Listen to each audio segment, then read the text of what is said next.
I'm Peter Sleskeen, director of the U.S.-Russia-China Trialogue Project at the Stimson Center. Since the middle of the 20th century, relations among the United States, Russia, and China have had an enormous impact on each country separately and on the world as a whole. The purpose of the Trialogue is to better understand this extraordinarily complex and consequential relationship by directly engaging with experts from all three countries.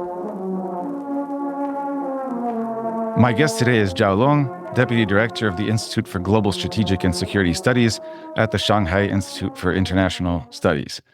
Long is an expert in every area, but he is particularly knowledgeable about Russia and is a fantastic Russian speaker, which I have tested over many rounds of vodka. Long, welcome to the podcast. Oh, thank you, Peter, for having me here. So just to make clear, in a world that has been spinning very fast of late, that we are recording this on March 12th in the evening in DC, March 13th in the morning, Shanghai time. So just yesterday, the US and Ukrainian delegations met in Jeddah and proposed a renewable 30-day ceasefire. Putin will react in some fashion in the days to come.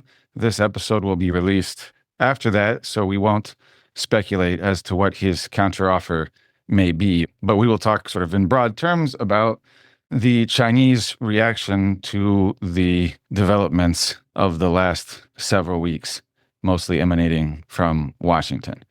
So how has Beijing reacted to Witkoff's visit to Moscow, Trump's phone call to Putin, the scandal in the Oval Office, and all the meetings in Saudi Arabia? Well, I would say that Beijing is currently navigating in those very fast changing landscape on the global scale. And especially, I won't say that Beijing is kind of shocked by the Trump's outrage to Putin, but definitely China is watching it quite closely. Look, China has, I think, always been wary of the Trump's unpredictability, especially during our experiences with his first term.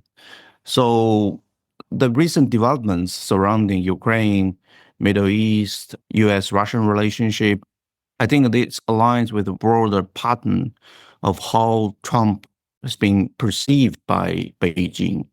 So I think the key question here is, what will be the strategic endgame here? It's about de-escalating in Ukraine, that's the one thing. And is it about splitting Russia from China? That's a whole other ballgame. So I think during his first term, Trump had the tendency to question NATO, to seek direct engagement with Russia, to push more transactional approach to alliance. But I think currently the context is quite different because the war in Ukraine has really fundamentally changed the whole thing. So from Beijing's perspective, I would say one possibility is U.S. is seeking de-escalate the tension with Russia to prevent Moscow from obstructing Washington's broader global agenda.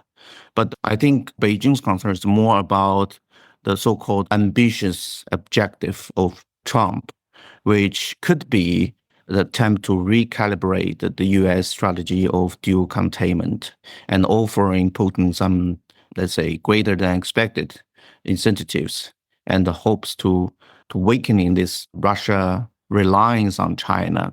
However, I think whether Trump possesses both political will and capability to deliver such settlement, I think there's still open question for there. Well, couldn't it be both? On one hand, it may be true that Trump wants peace in Ukraine on its own terms, that he has called it a stupid war. He has promised during his campaign to end it as soon as possible, and he seems to have made it a priority. On the other hand, there is clearly an understanding of geopolitics in Washington in which China plays the preeminent role. And so an attempt to peel Russia away from China is clearly part of, it seems, DC's calculations. So these things are not obviously alternatives. They are part of a single package, probably. Yes, I think you're right. It could be both. But I think there's a still gap between his intention and his capability. The nature of Sino-Russian relations the big part was based on the internal demands and the shared vision about the world order, especially about the US hegemony. I think Beijing does not believe that Russia will easily shift this kind of gravity from Beijing to Washington because there's the fundamental distrust between the establishments of Washington and Moscow. Let's just assume that because I've heard the argument during my latest visit to Washington that people are arguing that perhaps Trump has more geopolitical concept of sphere of influence. So he may think that the future world order would be decided by US, China, and Russia, and the US would more rely on the Western Hemisphere and let others deal with the Europeans and Asia Pacific. Is that not an appealing vision to China? Yeah, I think something really surprised China is when the Secretary Rubio just agreed on those tendency of multipolarity. But I think there's a significant differences between those three countries who are really differently interpreting so-called multipolarity. So I think there may be some grand vision of Trump administration on this new triangle and somehow to reshape those asymmetrical nature of Sino-Russian relationship. But I see very little leverage of Trump on Russia, which could offer something except relieve those sanctions or just having ceasefire Ukraine. I think Russia will demand much more and really perhaps a new round of the Yalta model negotiation, which I think Trump could very difficult to deliver. I think there will be fightbacks even internally in the Republican campaign. But so you think Trump does want peace in Ukraine and may be intending to pull Yes. Russia out of its asymmetrical relationship with China, but that he doesn't in fact have much leverage with Russia, and he has considerable opposition within the US and the West. So Russia's alignment with China is not really in danger from Beijing's perspective. Yeah, basically that's my understanding. Is there a difference between Russia experts like yourself and more general foreign policy thinkers in China? Because when I was in Beijing, I don't know, 2 weeks ago, and previously, I've long heard this anxiety in China about Russia returning to the West, a fear that Russia's alignment with China is forced by current circumstances, but that at the end of the day, it's part of Western civilization and that Russia will jump back into the Western embrace as soon as that is a possibility. Look, I think that argument could be something quite popular before the war in Ukraine and from 2022. But I think nowadays, from my observation of Russia's strategic elites, I think the fundamental distrust remained between Moscow and Washington. The structural challenges of the bilateral relations between Russia and United States remain for decades. What are the structural forces that you think will keep Russia and the US apart and Russia and China close? Well, I think first, there's no mutual trust because all those agreements have been broken, starting from the strategic stability, the nuclear agreements, and etc. You mean US-Russia agreements? US-Russia agreements. And secondly, I don't see here substantial economic ties between Russia and the US. I think in terms of economics or technology, there's almost no alternative for Russia to rely on except China. So I think that those ties are quite strong. Although I agree with you, Russia could be using this opportunity to play cards with China. There's no doubt. But again, I think the mutual trust, the leaders level between the Xi and Putin are quite strong, and the establishments, not to mention about the companies, enterprises, and the people-to-people ties. So basically, there is certain worries. But I don't think that worry could be something quite significant to overturn the current narrative of partnership between Beijing and Moscow. So you don't make much of Rubio's declaration that there are great economic and geopolitical opportunities for U.S.-Russian cooperation. You think that that is mostly rhetoric that comes out of a summit in Saudi Arabia, but not something that can truly compete with what China has to offer in these domains to Russia? Yeah, basically, look, consider the size of the bilateral trade between Russia and the US. It's not comparable with the Sino-Russian trade relations. And in terms of energy, President Trump trying to pioneer in that sector, and which stating that the US will be the top one in the energy export. But in the meanwhile, I think the energy export sector is one of the crucial sector of Russia. So there's a competing relationship between Washington and Moscow. So I see very You don't think little. that they could cooperate to fix global energy prices? So on one hand, they're competitors, but they could also form a cartel along with Saudi Arabia, sort of a mini OPEC. Well, that will require a grand bargaining between Russia and US. But You haven't heard that Trump is looking for a big, beautiful deal? A grand bargain is precisely what he's after. sure, but look, the time is quite limited. So next year will be the midterm for Trump. So even by the end of this year, I think there will be quite strong hitbacks from Democrats, from the establishment. So although there's a lot of agenda on Trump's list, I don't think he has the time and the capability to achieve all those goals. But let's say that U.S. sanctions on Russia are somewhat relaxed. And the effect isn't that suddenly Russia is pulled into the United States orbit, or that the U.S. forms some tight economic bond with Russia that would rival the Chinese. That seems impossible. But that Russia is given a bit more autonomy, then India, South Korea, Japan, and so forth would make economic inroads into Russia that would lessen Russia's dependence on China. That they would start buying Korean cars and Japanese cars as much as Chinese cars, or Korean phones as much as Chinese phones. Yeah, speaking of long-term perspective, I do believe less dependence of Russia on China could be expected. But I don't think that this is something would totally disrupt the current trend of Sino-Russian partnership. Because again, let's say the one thing is both Moscow and Beijing share the grand view of the future world order. Although we take the quite different approach to develop this world order, maybe Russia is more preferred in building the new order in parallel with the existing one, but China is more preferred of reforms. But again, there's shared vision. But what is the shared view of the world order? Well, that vision is first, no longer U.S. hegemony.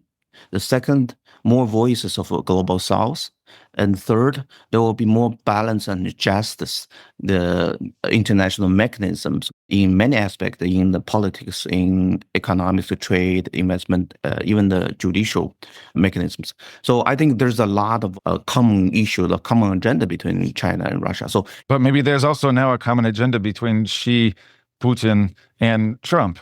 Let's say Trump is truly interested in a sphere of influence, multipolar world, that he lessens the U.S. commitment to the UN and puts considerably less emphasis on U.S. global hegemony, then why are these even competing visions? Maybe all these powers together can build a beautiful new world.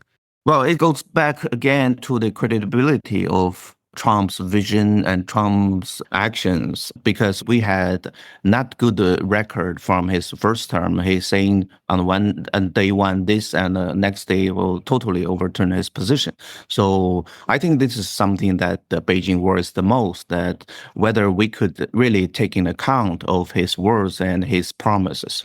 You are an Arctic expert, as well as being a specialist on Russia broadly.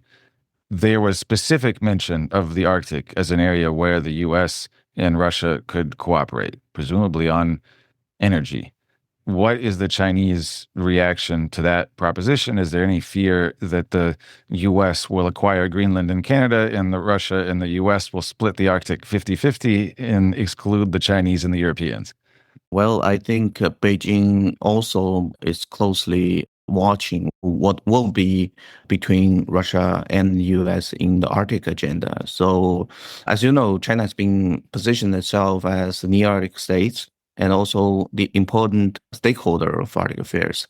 So let's establish some context on that. The Arctic is not just about climate, environmental concerns. It's also about the shipping routes and energy resources, which China has been very closely engaged together with Russia. So there's a growing concerns whether Russia and US could coordinate on the Arctic affairs. Personally, I'm quite skeptical about that. In terms of shipping, I think Russia claims that the whole Northern Sea route, at least a big part of that, belongs to the Russian territorial water. So this is something that the U.S. for decades opposed. So I don't think these legal disputes would easily go away for next, let's say, 3 or 4 years. This is one thing. Again, energy. I don't think there will be bad news for China to hear that the U.S. companies were interested in, let's say, Yamal LNG project or other Russian Arctic energy projects, because for the companies, there will be a good opportunity to share those commercial risks, right? More foreign investments would really relieve on the fear of the secondary sanctions of Chinese companies. So I don't think, in particular, the energy cooperation in the Arctic between Russia and the US would be perceived as some negative developments for Chinese participation. The presence of big American business, of ExxonMobil or some other company, in the development of Russian infrastructure projects would not necessarily be seen as a negative by China. It would help China exploit these resources by bringing these projects to completion sooner and spreading the financial risk across these different companies and countries.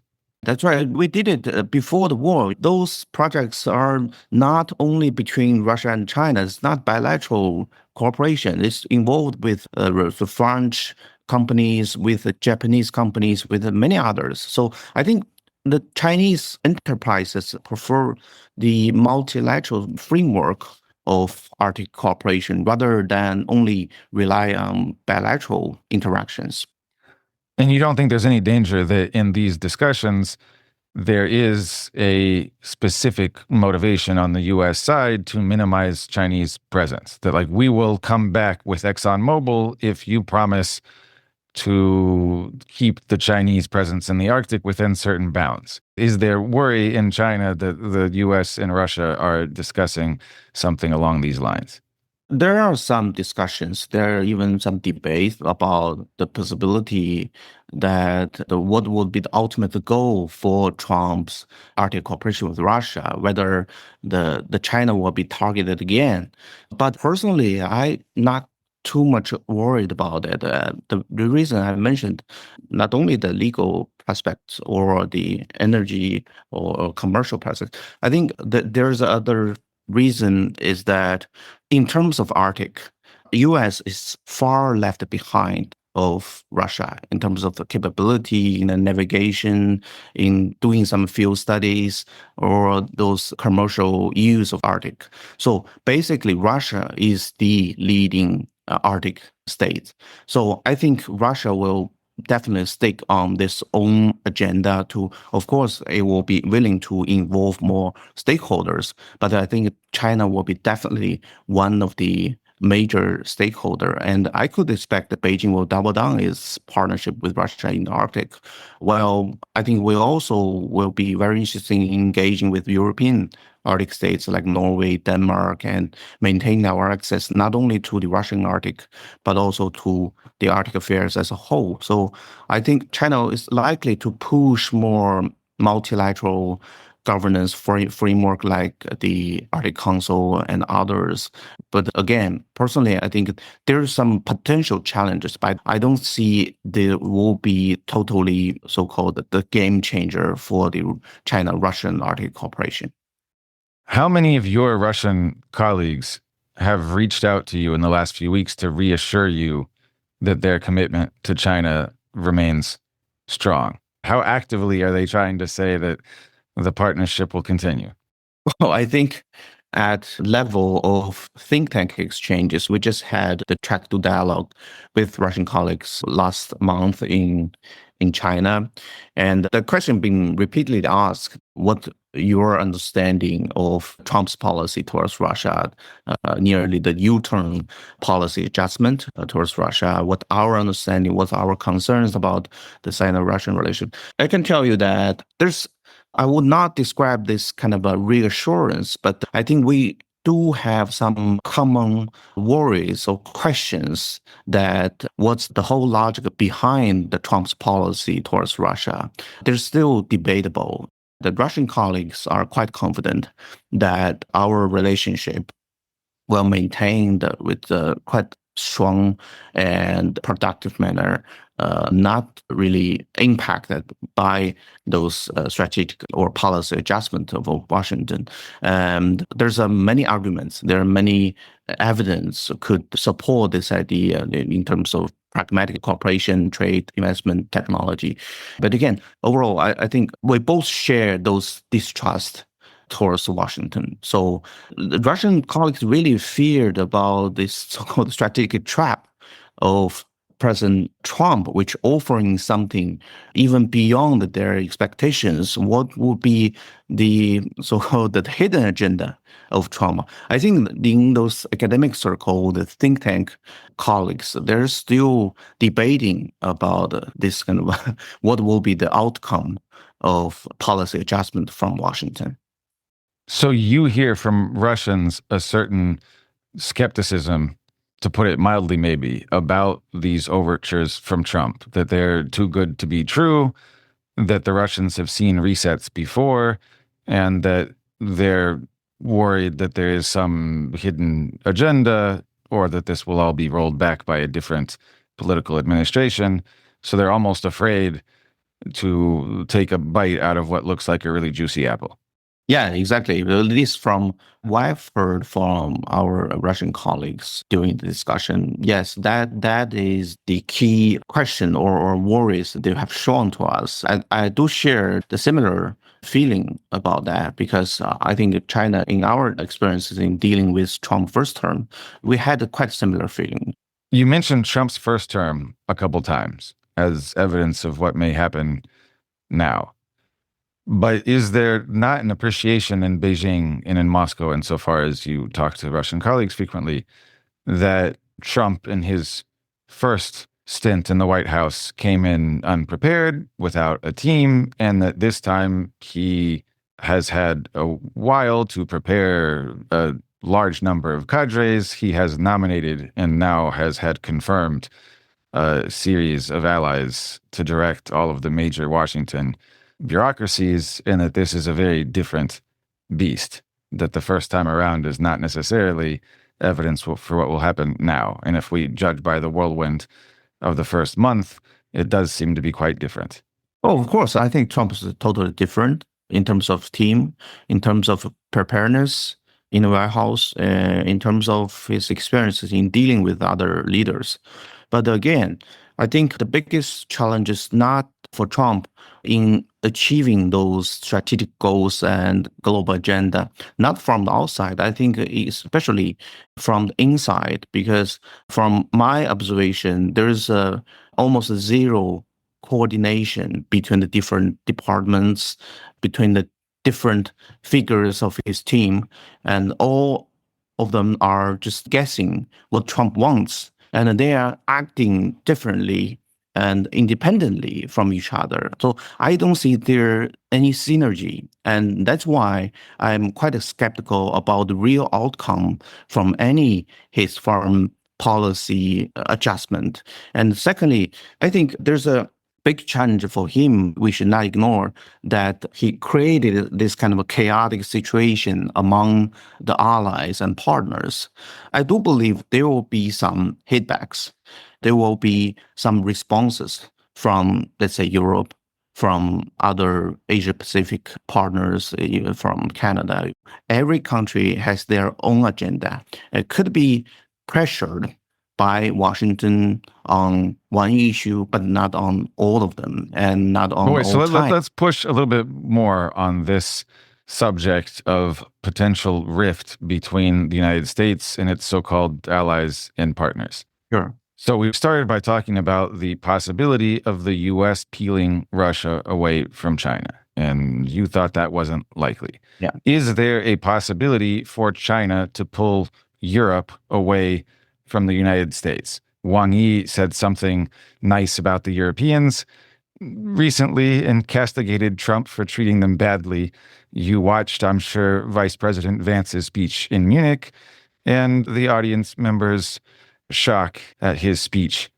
So is there a sense in China that perhaps there is some advantage in this situation and that there's an opening to pursue or re-enter European markets if the US imposes tariffs, withdraws from NATO, and otherwise abdicates its role as Atlanticist power? Well, in terms of transatlantic relationship, my reading is that first, the weakened transatlantic alliances, of course, to some extent, benefits China because Beijing's biggest strategic concern has been the economic or strategic containment strategies, the tax restrictions, trade barriers from the coordinated actions of US and Europe, which is the transatlantic alliance against China.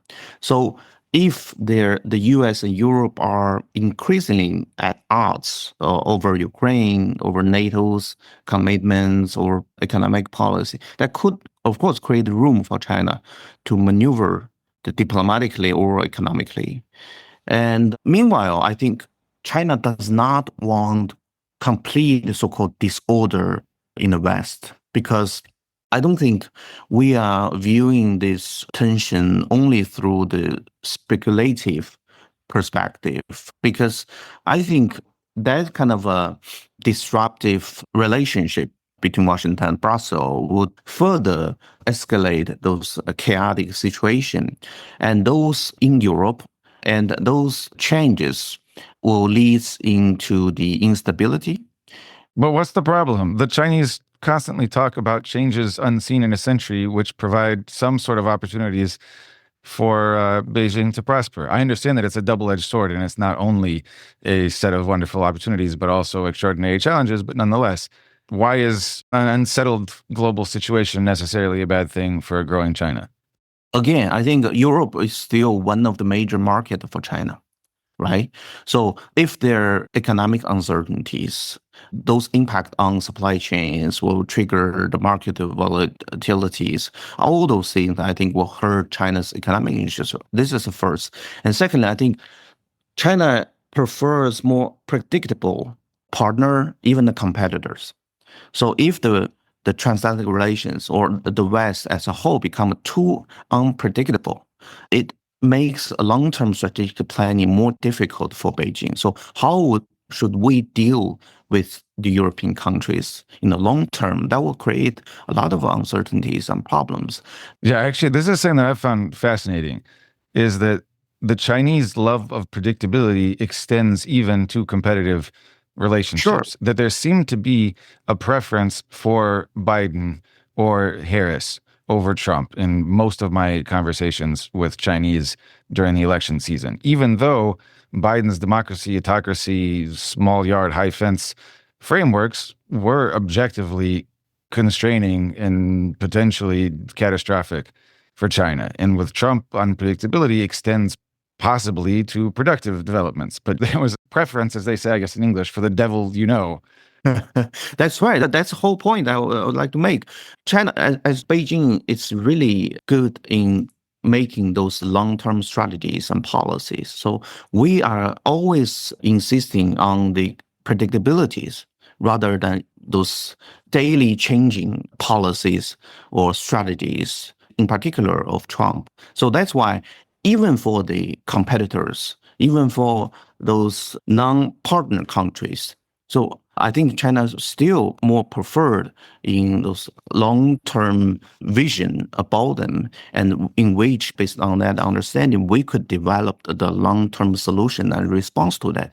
So again, in terms of Europe, I think China has already been actively engaging European leaders and trying to somehow normalize our relationship. Because after the war outbreak in Ukraine, I believe our relations with Europe was kind of hijacked by those Ukraine war narrative or the China's support to Russia's war machine narrative. I think the whole atmosphere and the narrative is being hijacked by this war. I think this is a great opportunity for us to normalize our relations with Europe. I think China trying to be the responsible power, to be more stable and reliable partner towards not only to Russia and the global South country, but also to Europe, which again, as I mentioned, one of the biggest the market for China. I would not say that China will drive a wedge between Europe and US, but certainly I think this turbulent time for the transatlantic relationship will be perceived by Beijing as the good opportunity for us to normalize our relations with Europe. Because the sense is that Europe's problems with China are all a function of American policy. So if the US and Europe drift apart somewhat or have different conceptions of world politics, then that provides an opening for European and Chinese relations to develop along their natural course as China sees them. Yeah, we always encourage Europeans' strategic autonomy. But this kind of a strategic autonomy means specifically in terms of their policies regarding China, not to only follow the Washington orders or the links of a great power rivalry between China and the US. And we always encouraging European colleagues to develop their own agenda towards China. So I understand. But do you think that that is any more likely now? Because on one hand, the Europeans reacted very negatively to Vance's intervention and to American policy in the last couple of months. On the other hand, there doesn't seem to be much sign of Europe unifying absent American power. I mean, generally, they seem to be wanting to pull the US back in. So the idea that Europe would adopt a totally independent policy toward China seems unlikely to me. I wouldn't be too naive to say that Europe will just turn to China because there are tensions with Washington. No, not at all. But there's still many Europeans believe that China is the systematic rival, right? So there's a lot of skepticism about Chinese role in Ukraine war. I think there's a window of opportunity for Beijing and Brussels to have more in-depth discussion about what will be our own agenda, only between Europe and China. Have those discussions started in the last few weeks? Have new discussions been launched to take advantage of this window of opportunity? I think at some point of this year, those kind of a discussion will take place because this year marks the 50th anniversary of our relationship with European Union. So basically, I think there will be some high-level visits and there will be more discussions on the merit of our relationship, especially in terms of trade, investment, the Chinese EV things, the investment agreement things. I think those topics would be brought up because that was really left behind due to the war. But if we could see even the temporary ceasefire in Ukraine, that would be a good sign for the continue such dialogue. But here I would like to remind there's still quite a significant challenge here.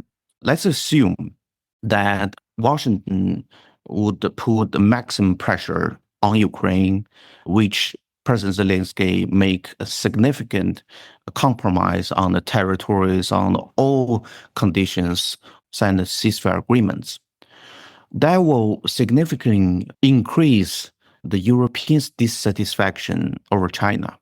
So China may be one to be blamed for the Europeans to getting such worse deal for Ukraine. So I think this is maybe the potential challenge for the Sino-European relationship. Although, so you think if Trump forces Zelensky into what the Ukrainians and Europeans might perceive as a bad deal, then China will bear part of the blame for this end result. For sure. I think there's a great possibility for this kind of a scenario. Yes. So what can China do? Not necessarily to avoid that, but at what point would China consider coming into the Ukraine settlement process? From my understanding, China certainly wants to be seen as peacemaker. But there's a big difference between playing a role and taking the lead. So far, Beijing has positioned itself as a neutral facilitator. But in the future, I think there are some concerns of China, of Beijing, regarding our role in peace process. Although Trump has previously suggested that Beijing could play a role in brokering the peace deal, but I think his actions suggest that there's a clear reluctance to allow China to take center stage in mediation. So it's unlikely for him to endorse China as primary broker, as doing so would undermine his narrative of American-led ceasefire, right? Secondly, our concern or worry is our so-called China's influence over Russia. So I think, although there's a strategic partnership, but Beijing does not fully control Moscow's decision-making, especially for President Putin, right? I'm afraid there's also some kind of overestimated expectation on China's influence over Russia. But China, of course, enjoys some economic leverage or the diplomatic tools. I think China is mostly likely to play a role in post-war reconstruction. Who would need to invite China in? Obviously, China would love to play a role in post-war reconstruction. You have much in the way of construction material, and that is economically a potentially hugely beneficial enterprise. But there are lots of parties on the ground, and not all, I suppose, would be accepting of a leading Chinese role in economic reconstruction. Is there outreach with the Ukrainian government about this? Who would need to sign on to this? How would it work? That would definitely based on the consent of Ukraine and Russia, but mainly Ukraine. So that's why I mentioned that it really depends on what kind of a deal that finally could be reached between Ukraine and Russia. But so if that's what China wants, if China wants ultimately to play a role in Ukraine's reconstruction, how does it get there? Based on my knowledge, China would not only offer some infrastructure projects, but also maybe providing some funds, even the investments.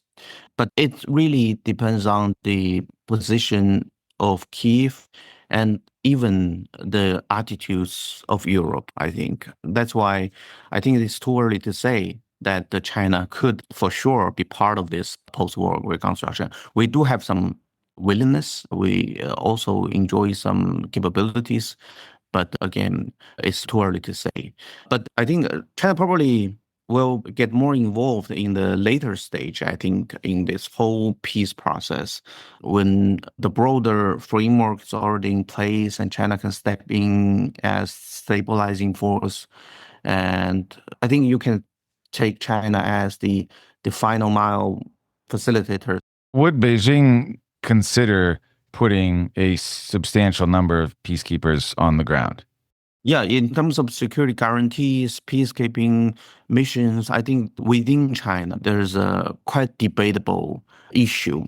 My understanding is it's highly unlikely that China will send our troops directly to Ukraine as the peacekeeper, because I think China historically has been extremely cautious about deploying troops abroad, especially outside the UN mandate operations. So I think if we are really talking about China role in peacekeeping, there are some preconditions. First, there should be under the UN mandate operations. Secondly, should be jointly participate of by all those global South countries, not only lead by the Europeans, right?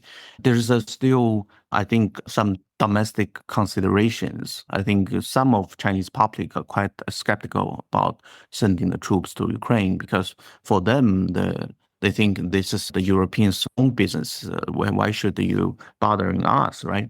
This is one thing.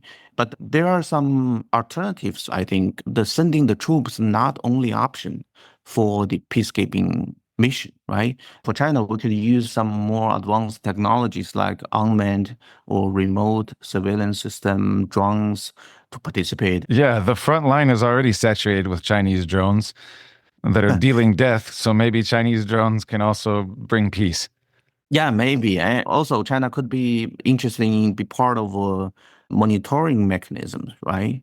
But any such initiative I've mentioned would require recognition, even the formal request from both Russia and Ukraine. So I think China's position definitely will anchor in the UN resolution, in the demands of both parties.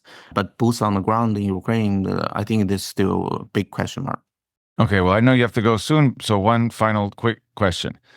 The Zelensky, Vance, Trump argument in the Oval Office, how was that received in China? What was the reaction on social media? What was the reaction in the expert community? Were you asked for interviews and comments? And what on earth did you say? Okay, that's a tricky question. First, I think what happened in the Oval Office really impact on our understanding of meetings between leaders, especially how we perceive the possibility of potential Xi-Trump meeting. So I think those unpredictability shown from this meeting again further increased our reluctance in seeking these kind of interactions directly with Trump without the more comprehensive preparations and discussions in advance. So basically, when Trump believes that through those leaders' meetings, he could resolve all the problems, but the reality shows that they could lead to another disaster of diplomacy. So that's why I think this is one worry when the Chinese watched the incident happening in the Oval Office. So the Chinese traditional focus on diplomatic protocol would be raised to an absolutely extraordinary level in anticipation of a Xi-Trump meeting. To avoid any possible surprises, there would be an extraordinary amount of attention devoted to planning out every single second of the interaction.